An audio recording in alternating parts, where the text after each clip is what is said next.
Welcome back to Velshi and Rule. A key hearing on Capitol Hill today appearing to draw a deeper divide between President Trump and the nation's intelligence community. In a new assessment of global threats to the United States, the nation's top intelligence chief contradicted President Trump. I'm going to say that one more time. Chiefs, in fact. Chiefs contradicted our own president several times during today's Senate Intelligence Committee hearing, which just resumed behind closed doors. Now, this happened last year as well. The Director of National Intelligence, Dan Coats, told the senators North Korea was unlikely to give up its nuclear weapons. In June, President Trump declared the North was no longer a nuclear threat. Coats also disputed Trump's claim that ISIS has been defeated, saying the group was nearing defeat in Iraq, but is intent on resurging and commands thousands of fighters, if not territory. Thousands of fighters. Yeah. So remember, it was just before Christmas that the White House put together that video, and the president was speaking right outside saying, announcing that ISIS has been defeated. That has been directly refuted by Dan Coats. Coats also said Iran was not engaged in any key nuclear weapons development activity. President Trump has claimed that if the Iran deal remained in place, the country would be, quote, on the cusp of acquiring the world's most dangerous weapons. One wonders how long Dan Coats gets to keep his job when he continues to counter the president on what he's got to say. Joining us now, General Barry McCaffrey, retired four-star general and president of McCaffrey and Associates. Also, Bill Neely, our chief global correspondent for NBC News. Welcome to both of you. Good to see you in real life, Bill. Good to be in real life, in person. In person. I'd love to start with this. Help us understand, and I hate to say unprecedented, but how unusual is it? We can sit here with our mouths gaping open saying, how could you possibly have Dan Coats refuting what the president says? Is this normal? General McCaffrey? General? Oh, yeah. Okay. Well, you know, obviously, we're almost in a fantasy land situation. The dominant reaction I have is to be enormously proud of the integrity and the self-discipline and the independence of thought of these senior leaders, to include the director of the CIA. They swore an oath to the Constitution, not to a person or a party. And so I think we ought to be enormously reassured that they are stepping up objectively to talking about threats to the United States. You know, for President Trump to come home and say that the North Korean nuclear threat in particular is now gone because he meets with this brutal despot for a couple of hours is literally laughable. What is he doing? Second thought to both of you. Unprecedented in the history of the United States. Why is the President of the United States concealing his interactions with Putin from the official of his own government? I mean, it's just unbelievable. What is going on? It's a rogue presidency.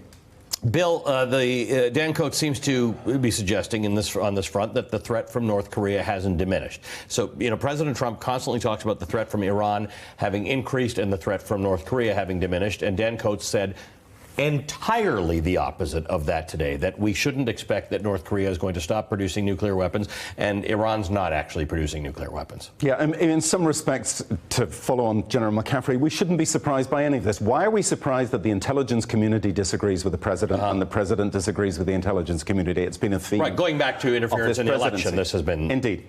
Every foreign policy analyst I spoke to when President Trump said ISIS has been defeated said no, screaming, just like George Bush saying mission accomplished. Of course, mission wasn't accomplished. ISIS is not defeated. There was a bomb attack in the Philippines over the weekend. It killed 20 people at a cathedral, claimed by, guess who? ISIS. ISIS has branches in the Philippines. There is the last fight now in Syria. ISIS has 2 villages left of the caliphate. ISIS has been preparing for years for the end of the caliphate. The question is, what will they morph into? Al-Qaeda morphed into ISIS. What will ISIS morph into? Will we have attacks in Paris, in Brussels, in the United States? So we know ISIS, the caliphate's gone. It's not defeated. And North Korea, I mean, my visits to North Korea on every occasion, every single North Korean official said, we will never give up nuclear weapons because and the subtext was, it's part of our regime's survival strategy. Without a doubt. Without a doubt. So why are we surprised by any of this? Exports. And one other little interesting point was that Mexico and the wall, which President Trump sees as a key national security threat, wasn't mentioned in this report until page 18. Right. Halfway through was the first mention of Mexico. So clearly there is a disparity here between what's in the president's mind and the intelligence And chief. in mentioning Mexico, they did not call it a national security threat. Let's talk about interference. General, the hearing opened with Dan Coats revealing that Russia and China will seek to interfere in the 2020 election. To me, this was the scariest part. He specifically said the two nations are more aligned today than at any point This is incredible. since the mid-1950s. How significant is that? Pretty significant. The cyber warfare that's going on in the global community now is one of the top threats. I view it as the equivalent of weapons of mass destruction.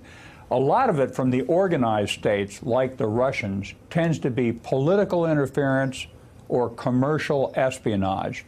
But they're also actively trying to gain a posture where they can control, in the event of war, electrical grids and subway systems and medical systems. So it's a major threat. We do not have a coherent U.S. national strategy to face up to this threat. We're not spending enough money on it. And the final shocking thing to me is the president, for reasons that he must be privately aware of, is apparently under the sway of Mr. Putin and will not authorize aggressive countermeasures against the Russians. So this is an interesting, again, scary. This is an interesting point, Bill, because at one point, a Democratic senator asked, it was Ron Wyden, he asked a CIA director, Gina Haspel, and DNI Coats about reports of the private Trump-Putin meetings. The response is interesting. Let's watch that together. Donald Trump met privately with Vladimir Putin, and no one in the U.S. government has the full story about what was discussed. Director Haspel and Director Coats, would this put you in a disadvantaged position in terms of understanding Russia's efforts to advance its agenda against the United States? This is a sensitive issue, and it's an issue that we ought to talk about this afternoon. I look forward to discussing that in a closed session. Okay, so that's interesting. That wasn't a straight up no answer. That was a we'll discuss this in a closed session this afternoon. It was a simple question, Bill. Does the president's conversations with Putin, not witnessed by anybody else, without an ambassador, without without somebody else in the room other than interpreters and translators, put the U.S. intelligence agencies at a disadvantage? No would have been the best answer. But it's not a simple question. It's fair that it would have a complicated answer. Why? What answer could there be that we can't hear? Does it put you at a disadvantage? You're being naive. No, but does it put us at a disadvantage? President Bill. Trump meets with Putin And you without any really think they're going to say there and say, yep, what the president did puts us at a disadvantage? They're not going to do that. No is the answer we'd like. We'd right? like to give you the appropriate answer. We're not going to do it on a public stage. Bill? Yeah, Which means it can't be no. My mind just went back to that extraordinary news conference between President Trump and Putin. I was part of the press corps there. Yeah, in Helsinki. Yep. Now, there's a lot about Helsinki and about his previous Or meetings Hamburg, yeah. that we don't know, and we may never know because the only people there were the translators, and they're not going to say what was in President Trump's letter to Kim Jong-un that made him so happy. I like cheeseburgers. We don't And know. Elton John. We don't know. What we do know is, just going back to Russia, actually what we do know is that the next election up in the West are the European-wide elections in May. And already we know Russia is interfering already. Yep.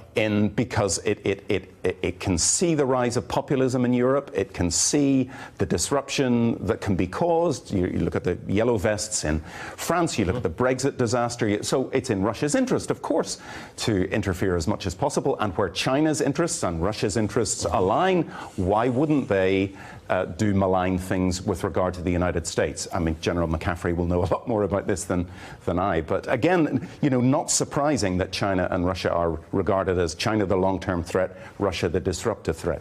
Sure. General, Hey, Ali, let me add, yeah, let go me ahead. add a thought, if I may. What Mr. Trump ought to fear the most is that the Russians in particular eventually will use their version of the events against him. They may wait till he's out of office just to discredit the U.S. political system. So Mr. Trump will never be safe from the GRU. Eventually, their version of it's going to be put out in public, and he'll have no defense.